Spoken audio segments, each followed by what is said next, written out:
म यहाँ त्यस्तो ठुलो बिमारी त होइन, कमर दुखेर हिँड्नै नसक्ने अवस्थामा आयो। बल्ल बल्ल कुनै प्रकारले आएको होइन, उभिन्छु अब बेबी अब आँटेपछि आँट्यो हिँड्दा पनि ठमठम हिँडेर। नेपालीहरूको मौलिक वीरताको सानो कथा सुनाइदिउँ। जङ्गबहादुरको बेलायत यात्रा थियो नि, जङ्गबहादुरको बेलायत यात्रामा उनले सबै पत्याएको, साह्रै पत्याएको कान्छो भाइ थिए, तिनको नाम धीर शमशेर। धीर शमशेरलाई उनले बोलाउँदा सानो नानी भनेर बोलाउँथे। मारपिट गर्नु पऱ्यो, हत्या गर्नु पऱ्यो, ठोकठा गर्नु पऱ्यो, भाइलाई सानो नानी भन्थे। हाम्रो बिपीले पनि गिर्जावाला त्यस्तै काम लगाउनुहुन्थ्यो।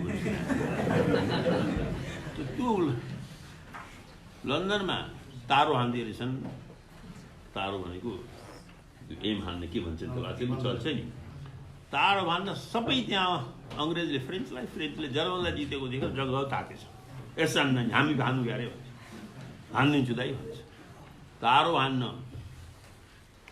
धीर शमशेर जान्ने भएर अगाडि बढेको, कुन चाहिँ जर्मन हो कि फ्रेन्च हो गोली फुत्केर गोडामा लागेछ।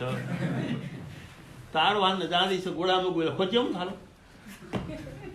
यसो नानी हाँस्छन् कोही खोच्याउने हो भन्छ भाइ टम टम टम। त्यस्तो नेपालीको मान्छे म कम्बर दुःख भन्ने कुर्सीमा बस्छु।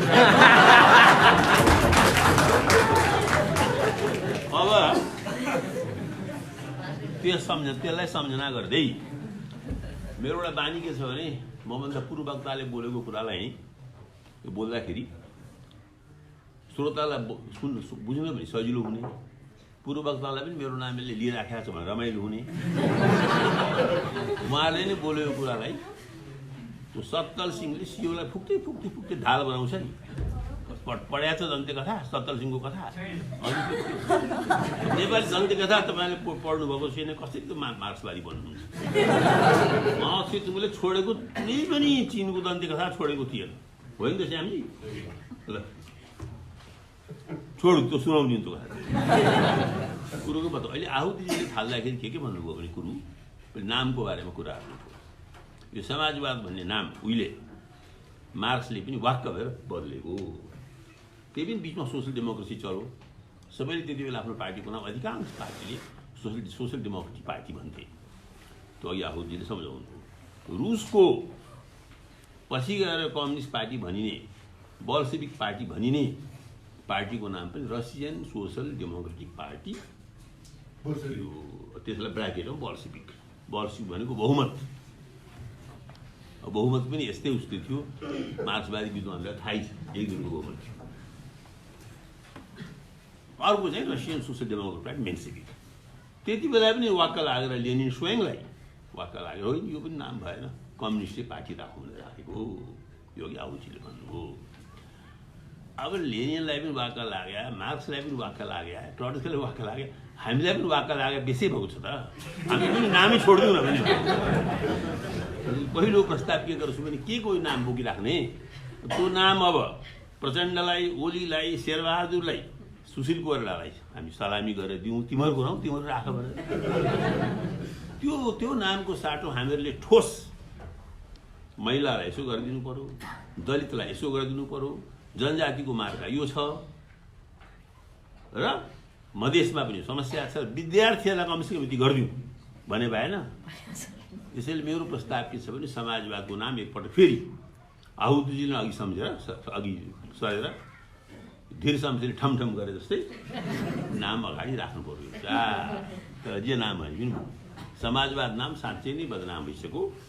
त्यसलाई हाम्रा महाकवि लक्ष्मीसाई देवकोटाले भने जस्तै नाम जस्तो व्यङ्ग के छ भइसकेको छ। देवकोटा उसलाई नाम जस्तो व्यङ्ग के छ भन्ने देवकोटाको भ्याउतलाई भूतलाई झटारो भन्ने कवितामै आउँछ नाम जस्तो व्यङ्ग के छ। यसलाई हिन्दीका कविले पनि व्याख्या गरेका छन्। इधर तू है उधर तू है, अजल यह बीच में क्या है, महज एक नाम है वो अभी कहीं धोखा न हो जाए। यो किन नाम भनेर भिख मागे चलाउने होइन। असली समाजवाद हामी भन्ने चाहिँ म समाजवाद शब्दबाट धेरै आकर्षित छैन। संविधानको लेखनमा एउटा भएको बेइमानी समाजवाद शब्दको प्रवेश पनि छ। अनेकानेक बेइमानी मध्ये एउटा सार्वभौम सत्ता। कुनै पनि संविधानमा एक ठाउँमा सार्वभौम सत्ता लेखे भइहाल्यो नि। नपुगे 2 ठाउँमा लेखे भइहाल्यो। गनेर हेर्नुहोस् 20-25 ठाउँमा लेखेको छ। सार्वभौम सत्ता नेपालमै रहनेछ, सार्वभौम सत्ता नेपालमै रहनेछ, सार्वभौम सत्ता हामीसितै रहनेछ। अब हाम्रो नेता शेरबहादुरको भाषा भन्ने हो भने भित्रभित्र लेखापढी गरे जस्तो सार्वभौम सत्ता, बाहिरबाट होइन कि होइन, होइन कि होइन भन्छ। अर्को चाहिँ यो समाजवाद शब्द छ। अघि मैले दुर्भाग्यवश मेरो दुर्भाग्य भन्नु खोजेँ, उहाँको कुरा हरिजीको कुरा सुन्न साथ सकिनँ। त त्यसपछि आहुतिजीले आफ्नो कुरा मर्को मार्मिक कुरा के भन्नुभयो भने यो सम्पन्नता अरे यो पुँजीवादी समाजवाद हो, पहिले सम्पन्नता ल्याउने अरे, अनि सबै सम्पन्न भइसके होइन भनेर आहुतिजीले भन्नुभयो। हुन पनि सबै सम्पन्न बन्ने अरे। अहिले पहिले अमेरिका जस्तो, स्विजरल्यान्ड जस्तो, जापान जस्तो, जर्मनी जस्तो कहाँको जस्तो रेल ल्याउने अरे, सम्पन्नताको देउताको मनोबल ल्याउने, पुष्पक विमान ल्याउने अरे, सम्पन्नता ल्याउने यो किन गर्ने भन्ने कुरातिर उहाँले हल्का सङ्केत गर्नुभयो। यो समाजवादी त पुँजीवादीले ल्याउने समाजवाद हो भनेर भन्नुभयो। एक्ज्याक्टली भन्नु भएन है, यस्तै के भन्नुभयो पुँजीवादी धेरै हो भनेर। त्यसमा हाम्रो ठट्टा के छ भने महान समाजवादी नेताहरूले के भन्थे भने अब देश गरिब छ, देशमा सबैलाई मिठो खुवाउनु परेको छ, सबैलाई राम्रो लुगा लाउनु दिनु परेको छ, सबैलाई गतिलो जीवनस्तर दिनु परेको छ। त्यो मिठो खुवाउनु पर्ने कुराले त पहिला त हामीले बुझिराख्नु पर्यो मिठो के हो भनेर, चाख्न त पाउनु पर्यो नि। जनतालाई राम्रो कुरा दिनलाई, राम्रो कुरा पस्किनलाई, मिठो खुवाउनुलाई, मिठो लगाउनुलाई अझ बेस्ट गाडी कुन रहेछ भने चढ्न त पहिले आफूले चढेर हेर्नु परेन। अब भनेपछि यो पनि समाजवादी तर्कमा पुग्छ नि। दुनियाँलाई विश्वको सर्वश्रेष्ठ, सर्वोत्कृष्ट, अत्यन्त आरामदायी, अत्यन्त विलासितापूर्ण जीवनमा लैजान छ। अब त्यो अलिकति शेरबहादुरले प्रचण्डले नचाखी भयो भन्ने पनि समाजवादको व्याख्या हुनसक्छ। तर यो एउटा गम्भीर कुरो छ। गम्भीर कुरो चाहिँ के छ भने यो म आहुतिजीलाई ध्यान आकर्षित गर्छु। यो यदि यस किसिमको आजका हाम्रो नेताहरूले सोच्दैछन् भने हामीले सम्पन्नता पहिले ल्याउनुपर्छ, समाजवाद त्यसपछि आउँछ भनेर सोच्ने हो भने यसमा चाहिँ एउटा समस्या छ, गम्भीर समस्या छ। मार्क्सवादको जरामा नै, मार्क्सवादको जगमा नै के कुरा भएको छ भने पहिले उत्पादन हुनुपर्छ, उत्पादनपछि वितरण हुनुपर्छ। यो कदाचित तपाईँहरूले पनि धेरै भन्नुहुन्छ। त्यसलाई हाम्रो नेपालको सबभन्दा आदि समाजवादी भने पनि हुने नेपाली कङ्ग्रेसको पनि आदि स्थापित पुरुष बिपी कोइरालाको वक्तव्य, खास गरी हाम्रो नेताहरू, अर्थमन्त्री भइसकेका नेताहरूले बारम्बार दोहोऱ्याउँछन्। दुध बाँट्ने भनेको पनि 1 चम्चा बाँड्ने हो र? दुध पहिले प्रशस्त उत्पादन हुनु पर्यो। कपडा बाँट्ने भनेको 1 धरो कपडा बाँड्ने हो र? कपडा पहिले धेरै उत्पादन हुनु पर्यो, अनि पो समाजवाद आउँछ। सुने होला नि तपाईँले, सुनेको छ कि हाम्रो काङ्ग्रेसी मित्रहरू बिपीले भन्नुभयो, बिपीले भन्नुभयो भन्ने कुरो बार भनिरहेको छ। सुनेको छ तपाईँहरू मध्ये कसैले? तर याद राख्नु होला, सबै थरीको समाजवादले आज अघि पहिले उत्पादन बढाउने भन्छ, अनि वितरण बढाउने भन्छ। यो आधारभूत मान्यता, यो आधारभूत कडा शब्दमा भन्छु डगमा, यो आधारभूत जडसूत्रवाद, उत्पादन बढ्छ अनि तेरो पालो आउँछ, अहिले बस केही दिन पर्खी, कमसेकम अर्को चुनावसम्म त पर्खी भन्ने जुन यो मान्यता हो, यो मान्यता कहाँबाट उत्पन्न भयो? यहाँ हाम्रो हजुरकाजीले अर्थात् एमएमए गर्नुभएको छ होइन, पिएचडी एमए केमा गर्नुभएको? यो एडम स्मिथबाट उत्पन्न भएको हो कि रिकार्डोबाट हो कि मार्क्सबाटै थालियो कि अहिले कहाँसम्म आएको छ? अभिजित ब्यानर्जीसम्म आएको छ कि केन्समै अडिएको छ कि अमर्त्य सेनले गरेका छन् कि? यो प्रश्नलाई जवाब दिनैपर्छ आफूलाई। समाजवादी, मार्क्सवादी, समाजवादी भन्ने म यसको एकदम विरुद्धमा छु। त्यस हिसाबले म आफूलाई समाजवादी भन्छु, तर यो समाजवादमा अरू पुग्छ मार्क्स लेनिन के लाउँदिनँ। म सोझै समाजवादी भन्छु, के हो थाहा छैन, विषय तिम्रो हो भन्ने गरेको छु। कल्पनावादी भने पनि भयो, डगमेटिक भने पनि भयो, जडसूत्रवादी भने पनि भयो, मलाई मतलब चाहिँ संशोधनवादी भने पनि भयो। आजको नेपालमा र सायद आजको संसारमा कहीँ पनि उत्पादन पहिले अनि त्यसपछि वितरण भन्ने हुँदैन। त्यो उत्पादन पहिले भयो भने उत्पादनको फलिफाप प्रधानमन्त्रीले खान्छन्, राष्ट्रपतिले खान्छन्, हामी काम खान सुरु गरिसके। त्यो आफूमा नयाँ कुरा होइन। उत्पादन र वितरण सँगसँगै जानुपर्छ। म यो एउटा इकोनोमिक थियोरी हो, म इकोनोमिक थियोरीलाई अगाडि राख्दैछु तपाईँहरूको अगाडि। उत्पादन गर्दै वितरण र वितरण गर्दै उत्पादन। अर्को शब्दमा भन्ने हो भने from equality to prosperity, from prosperity to equality.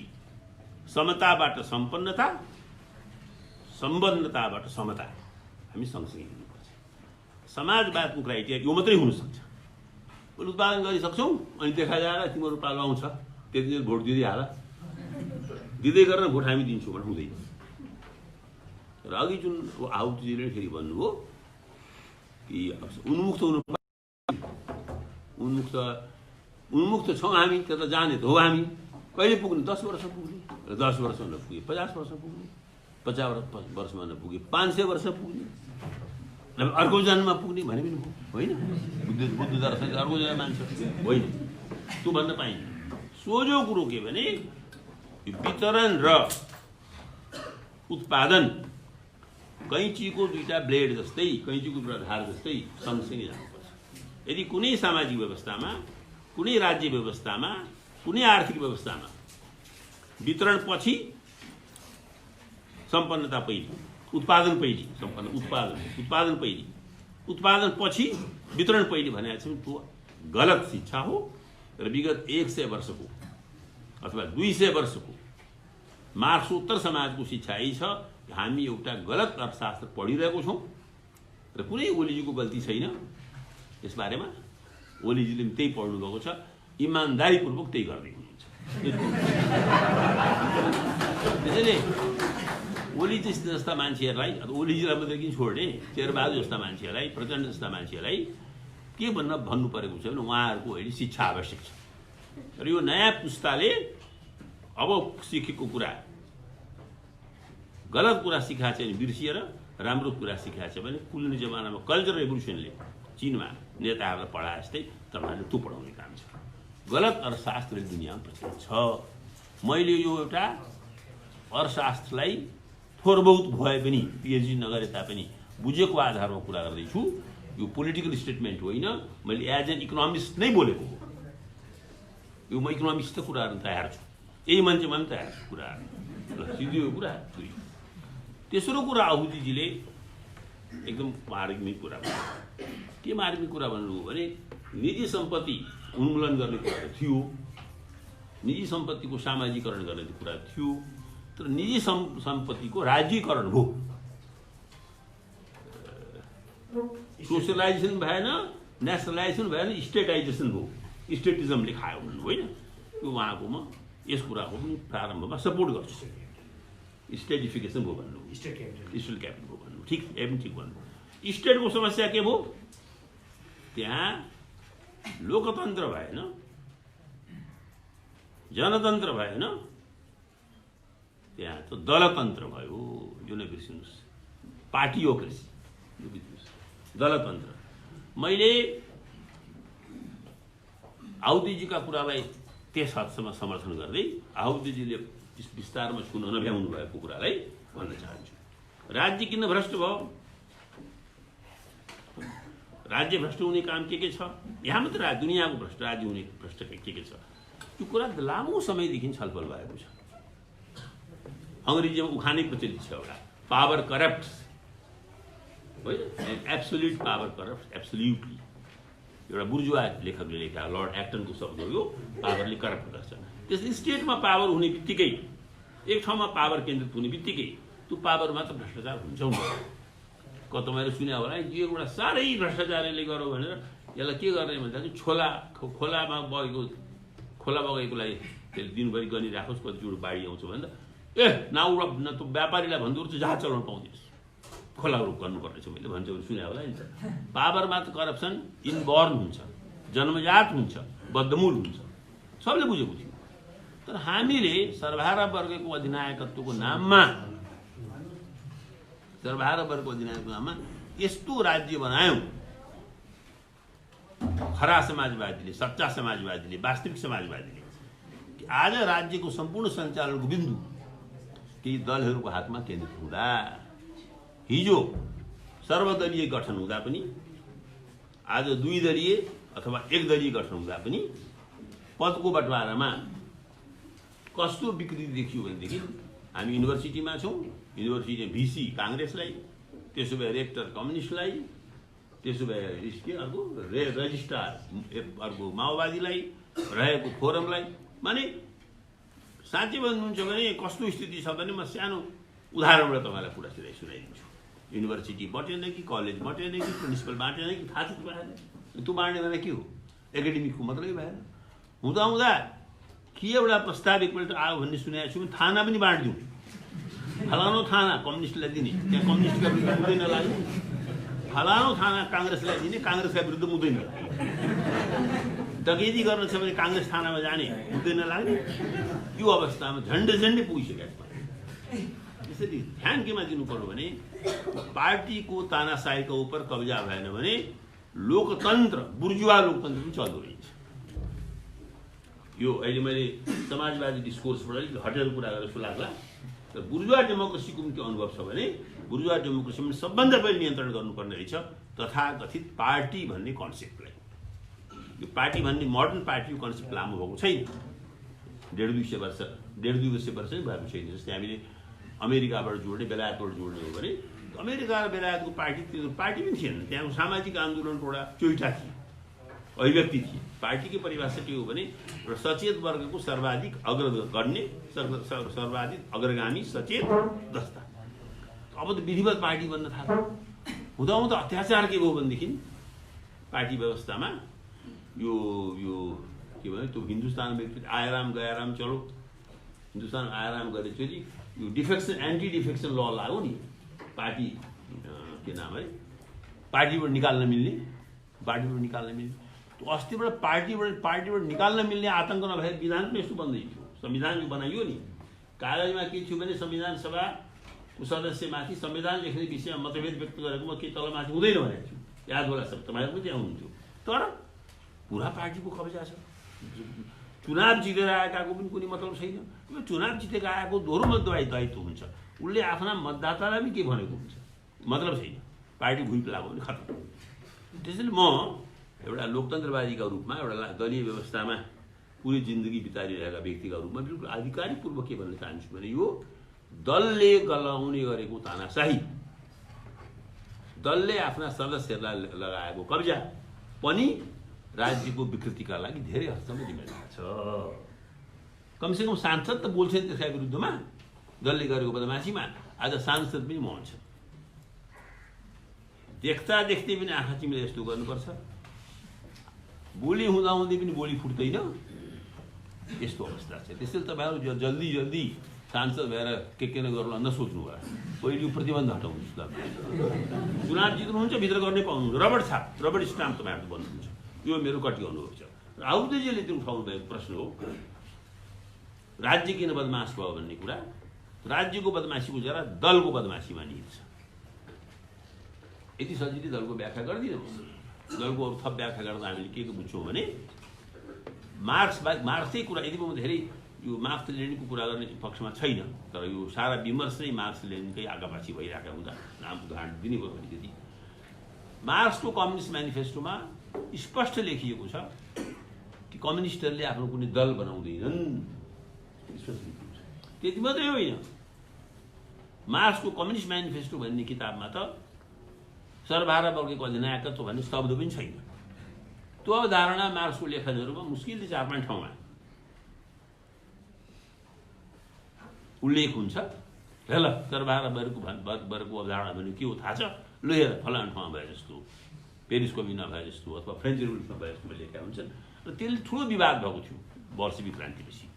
लेनिनले एउटा जवाब दिएका थिए, लेनिनका विरोधीहरूको कुरा भनेका थिए, त्यो विवाद दोहोऱ्याएर पनि फाइदा छैन। तर आज लेनिनलाई विश्वभरि बदनाम गरिन्छ। लेनिन स्वयंको जीवनकालसम्म, कमसेकम लेनिन सक्रिय हुँदाखेरिको 1921-22सम्म बोल्सेविक कम्युनिस्ट पार्टीभित्र, लेनिनको कम्युनिस्ट पार्टीभित्र आन्तरिक विरोधको पुरा छुट थियो। बिल्कुल यही प्रश्नमा केन्द्रित भएर मैले है एउटा काङ्ग्रेस र बुर्जुवाले लेनिन भन्ने किताबै लेखाएको 200 पेज जति, जसमा यही विषयमा जोडिएको छु कि लेनिन आफ्नो जीवनकालमा उनले आफ्ना पार्टीभित्र आन्तरिक विरोधलाई हदसम्म नै सपोर्ट गरेका थिए। तपाईँहरूलाई यो कुरो बताउँ मैले बारम्बार मैले लेखेको छ। त्यहाँ मैले लेख्दै एउटा रोचक कुराहरू लेखेको छु, आफै लेखेको छु, तपाईँले आफै रोचक भन्नुभयो। आज यो विज्ञापनको युगमा त्यो भने पढ्दा पनि पढ्दैन, त्यो पनि समस्या। त्यहाँ के छ भने एकजना क्रान्तिकारी युवती खडा भएर आफ्नो पालामा बोलिन्, बेलायतको अलिकति सेक्सिस्ट छ, महिला विरोधी छ, बेलायतको पार्लियामेन्टलाई सबै अधिकार छ तर पुरुषलाई महिला बनाउने अधिकार छैन अरे। हो भने हो, ती महिला थियो, अलेक्जेन्ड्रा कोलन्तिया उनको नाम थियो, विद्वानहरू थाहा छ।